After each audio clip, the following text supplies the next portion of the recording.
Les 518 jeunes recrutés en 2012 par le président de la République pour des postes de finance étaient dans la rue hier jeudi. Ils ont organisé une marche qui s'est achevée par un sitting devant la présidence de la République. Dû à la primature, ces jeunes ont exprimé leur ras-le-bol contre leur non-intégration à la fonction publique après avoir passé un concours et un stage.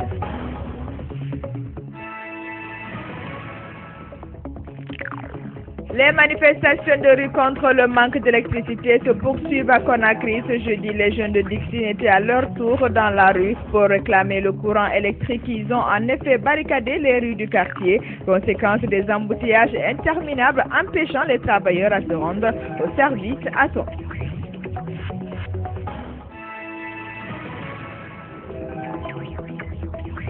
Après les violences survenues à Zérékoré et les manifestations récurrentes dans certains quartiers de Conakry, le président de la République a demandé l'ensemble des chefs religieux de faire des prières et bénédictions pour un retour au calme dans le pays. Pour ce faire, ce jeudi a été consacré journée de prière nationale en Guinée.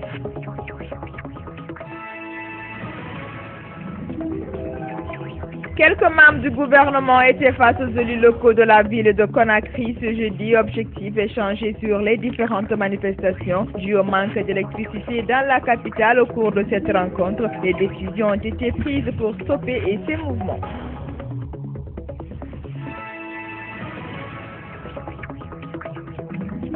L'Agence nationale de promotion de la bonne gouvernance et de la lutte contre la corruption a organisé hier jeudi une rencontre pour la validation de l'avant-projet de loi anticorruption en Guinée. Cet avant-projet de loi est un document de 125 pages composé de 8 titres qui traitent les méthodes de lutte contre la corruption, mais aussi les différents textes de loi applicables en cas de corruption.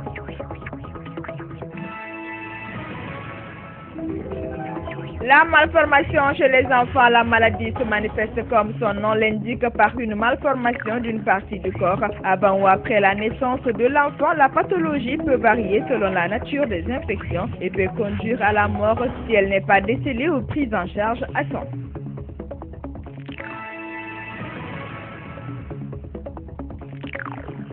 Les femmes de Guinée ont célébré le 31 juillet la journée de la femme africaine. Elles ont mis l'occasion à profit pour se retrouver autour de la table, un dîner pour échanger sur leurs conditions de vie. L'initiative est venue de l'ambassade des États-Unis en Guinée.